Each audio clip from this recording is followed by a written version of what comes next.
السلام علیکم ورحمۃ اللہ وبرکاتہ۔ بسم اللہ الرحمن الرحیم۔ امام بخاری ریسرچ اکیڈمی علی گڑھ سے شائع ہونے والے ہفتہ روزہ الجمعہ میگزین 21 شوال المکرم 1447 ہجری مطابق 10 اپریل 2026 کے مضامین کی آڈیو ریکارڈنگ پیش خدمت ہے۔ پہلا مضمون ہے تو جنت میں سلامتی کے ساتھ داخل ہو جاؤ گے، محمد فرید حبیب ندوی۔ ایک حدیث میں نبی کریم صلی اللہ علیہ وسلم نے ارشاد فرمایا، افشوا السلام واطعموا الطعام واصلوا الارحام وصلوا باللیل والناس نیام، یعنی سلام کو عام کرو، کھانا کھلاؤ، رشتہ داریاں نبھاؤ، اور رات میں جب سب لوگ سو رہے ہو تم نماز پڑھو۔ اگر ایسا کرو گے تو جنت میں سلامتی کے ساتھ داخل ہو جاؤ گے۔ اس حدیث میں نبی کریم صلی اللہ علیہ وسلم نے جنت میں داخلہ دلوانے والے 4 اعمال کی طرف رہنمائی کی ہے۔ آئیے اس حدیث پر کچھ غور کرتے ہیں۔ نمبر 1، پہلی اہم اور بنیادی بات یہ ہے کہ ان 4 چیزوں میں سے 3 کا تعلق سماجی زندگی سے ہے، جبکہ صرف ایک چیز عبادت سے متعلق ہے۔ اس سے معلوم ہوتا ہے کہ جو لوگ سماجی امور کو نظر انداز کر کے سارا زور ذکر و اذکار اور تسبیح و نماز پر دیتے ہیں، ان کا رویہ درست نہیں ہے۔ ہمارے یہاں یہ کوتاہی بہت عام ہے کہ جو لوگ دیندار سمجھے جاتے ہیں، یا یوں کہہ لیں کہ جب وہ دین کی طرف آتے ہیں تو گھر والوں، رشتہ داروں اور عام لوگوں کے حقوق کی زیادہ پرواہ نہیں کرتے۔ وہ یہ سمجھتے ہیں کہ ان چیزوں میں مشغول ہونا دینداری کو نقصان پہنچاتا ہے، جبکہ قرآن و حدیث سے رہنمائی ملتی ہے کہ جس طرح نماز و عبادت سے اللہ خوش ہوتا ہے، اسی طرح معاشرے کے حقوق کی ادائیگی سے بھی اللہ کی رضا حاصل ہوتی ہے۔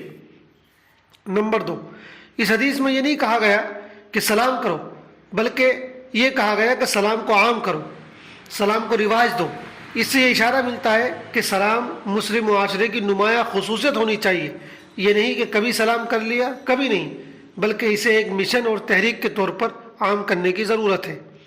اس میں دوسرا اشارہ یہ ہے کہ سلام کے جو دیگر الفاظ رائج ہوں انہیں چھوڑ کر اسلامی سلام کو رواج دو، لہذا صبح بخیر، شب بخیر یا گڈ مارننگ یا اس طرح کے الفاظ کے بجائے السلام علیکم ورحمۃ اللہ وبرکاتہ، ان الفاظ کو عام کرو۔ اس میں تیسرا پہلو یہ بھی ہے کہ سلام امت مسلمہ کے اتحاد اور یکجہتی کو بتاتا ہے۔ چنانچہ مسلمان جس ملک اور جس خطے کے بھی ہوں اور وہ جو بھی زبان بولتے ہوں، انہیں تعلیم دی گئی ہے کہ وہ ملاقات کے وقت اپنے علاقائی سلام کے الفاظ چھوڑ کر یہ والا سلام کریں، اور آج ہم دیکھتے ہیں کہ دنیا بھر کے مسلمان انہی الفاظ کے ساتھ سلام کرتے ہیں۔ اس سے ان کے اتحاد اور ان کے مذہب کے عالمی ہونے کا پتہ چلتا ہے۔ ان الفاظ کے اندر جو خوبصورتی ہے وہ دوسرے کسی الفاظ میں نہیں۔ اس میں دعا ہے، ایسی دعا جس میں ہر چیز کی دعا شامل ہے۔ جب آپ اپنے بھائی کو سلام کرتے ہیں تو گویا اسے یہ دعا دیتے ہیں کہ تم سلامت رہو، تمہارے گھر والے سلامت رہیں، تمہارا ایمان، تمہارا کاروبار، تمہاری جاب، تمہاری صحت، تمہارا گھر، غرض یہ کہ تمہاری ہر چیز سلامت رہے، اسی طرح تمہاری ہر چیز پر اللہ کی رحمت اور برکت ہو۔ اسی طرح سلام کرنے والا گویا سامنے والے کو یہ پیغام دیتا ہے کہ تمہیں میری طرف سے کوئی خطرہ نہیں، تم میری طرف سے بالکل محفوظ ہو۔ جب میں خود تمہارے لیے سلامتی کی دعا کر رہا ہوں تو میں تمہیں کوئی نقصان کیسے پہنچا سکتا ہوں۔ نمبر 3، کھانا کھلانے کا حکم دیا گیا ہے۔ ظاہر ہے کہ اس میں اصل تو غریب اور ضرورت مند مراد ہے، لیکن حکم عام ہے، لہذا اس میں یہ بھی شامل ہے کہ اپنے رشتہ داروں، دوستوں اور تعلق والوں کو کھانا کھلاتے رہو، کنجوس بن کر نہ رہو، بلکہ اپنے متعلقین کی دعوتیں کرتے رہو۔ اسی طرح بعض لوگ یہ بھی کہتے ہیں کہ کھانا کھلانا ایک تعبیر ہے، اس سے مراد ہے لوگوں کی ضرورت پوری کرنا، لہٰذا اس اعتبار سے یہ حکم ہر طرح کی مدد کو شامل ہے۔ نمبر 4، تیسرا حکم ہے رشتہ داری نبھانا۔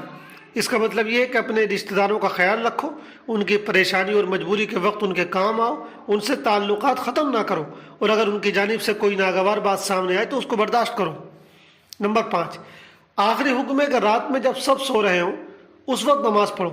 اس میں تہجد کی نماز کی طرف اشارہ ہے، اس لیے کہ تہجد کی نماز آدمی کے اخلاص کی علامت ہے اور وہ تہجد گزار کو اللہ کا قریبی بناتی ہے۔ دوسرا مضمون ہے ان دعاؤں کو اپنے معمول میں شامل کر لیں، محمد فرید حبیب ندوی۔ قرآن و حدیث میں یوں تو بہت سی دعائیں بتائی گئی ہیں، لیکن ظاہر ہے کہ ساری دعاؤں کا اہتمام کرنا شاید مشکل ہے۔ البتہ کچھ ایسی دعائیں ضرور ہونی چاہیے جنہیں ہم اپنے معمول کا حصہ بنا لیں۔ نیچے چند ایسی ہی دعائیں لکھی جا رہی ہیں۔ نمبر 1، ربنا آتنا فی الدنیا حسنۃ وفی الآخرۃ حسنۃ وقنا عذاب النار۔ اے ہمارے پروردگار ہمیں دنیا میں بھی بھلائی عطا فرما اور آخرت میں بھی بھلائی سے نواز اور ہمیں دوزخ کے عذاب سے محفوظ رکھ۔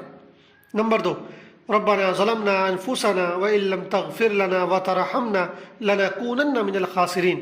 اے ہمارے رب ہم نے اپنی جانوں پر زیادتی کی اور اگر تو نے ہم کو نہ بخشا اور ہم پر رحم نہ فرمایا تو ہم یقیناً نقصان اٹھانے والوں میں سے ہو جائیں گے۔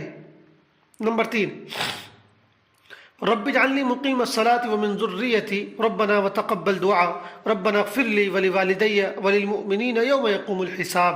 اے میرے پالنے والے رب مجھے نماز کا پابند رکھ اور میری اولاد میں سے بھی۔ اے ہمارے رب میری دعا قبول فرما۔ اے ہمارے پروردگار مجھے بخش دے اور میرے ماں باپ کو بھی بخش دے اور دیگر مؤمنون کو بھی بخش دے جس دن حساب ہونے لگے۔ نمبر 4، رب انی لما انزلت الی من خیر فقیر۔ اے میرے رب تو جو کچھ بھلائی میری طرف اتارے میں اس کا محتاج ہوں۔ نمبر 5، رب ارحمہما کما ربیانی صغیرا۔ اے میرے پروردگار ان دونوں پر یعنی میرے ماں باپ پر ویسا ہی رحم کر جیسا انہوں نے میرے بچپن میں میری پرورش کی ہے۔ نمبر 6، ربنا هب لنا من ازواجنا وذرياتنا قرة اعین واجعلنا للمتقین اماما۔ اے ہمارے پروردگار تو ہمیں ہماری بیویوں اور اولاد سے آنکھوں کی ٹھنڈک عطا فرما اور ہمیں پرہیزگاروں کا پیشوا بنا۔ نمبر 7، رب اوزعنی ان اشکر نعمتک التی انعمت علی وعلی والدی وان اعمل صالحا ترضاه واصلح لی فی ذریتی انی تبت الیک وانی من المسلمین۔ اے میرے پروردگار مجھے توفیق دے کہ میں تیری اس نعمت کا شکر بجا لاؤں جو تو نے مجھ پر اور میرے ماں باپ پر انعام کی ہے، اور یہ کہ میں ایسے نیک عمل کروں جن سے تو خوش ہو جائے، اور تو میری اولاد بھی صالح بنا۔ میں تیری طرف رجوع کرتا ہوں اور میں مسلمانوں میں سے ہوں۔ نمبر 8، لا الہ الا انت سبحانک انی کنت من الظالمین۔ تیرے سوا کوئی معبود نہیں، تیری ذات پاک ہے، بے شک میں ہی اپنی جان پر زیادتی کرنے والوں میں سے ہوں۔ نمبر 9، ربنا لا تجعلنا فتنة للذین کفروا واغفر لنا ربنا انک انت العزیز الحکیم۔ اے ہمارے رب تو ہمیں کافروں کے لیے سبب آزمائش نہ بنا یعنی انہیں ہم پر مسلط نہ کر اور ہمیں بخش دے۔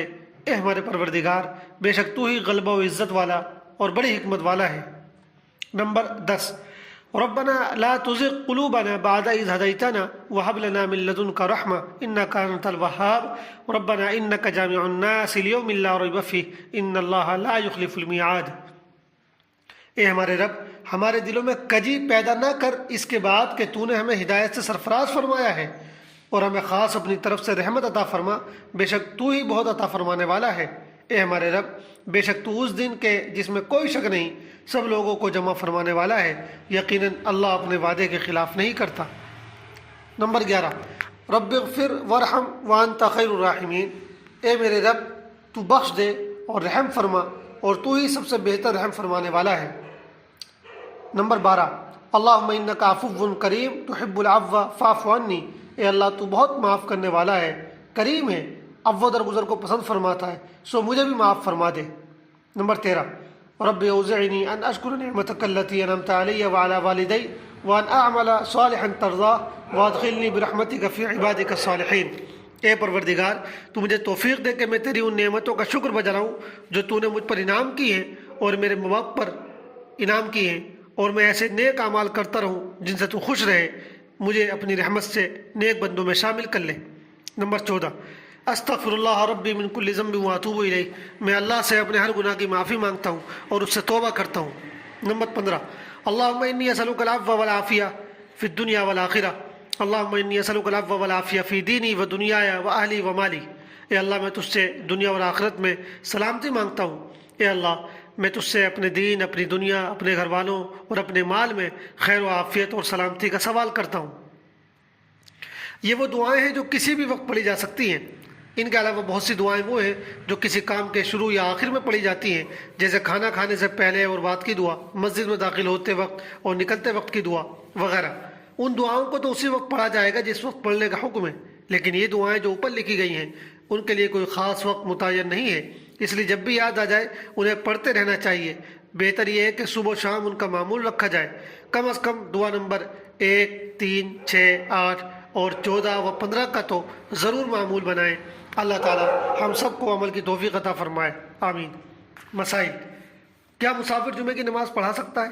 سوال، کیا مسافر جمعے کی نماز پڑھا سکتا ہے؟ جواب، جی پڑھا سکتا ہے، اور مسافر اور غیر مسافر سب اس کے پیچھے جمعے کی نماز پڑھ سکتے ہیں۔ والسلام علیکم ورحمۃ اللہ وبرکاتہ۔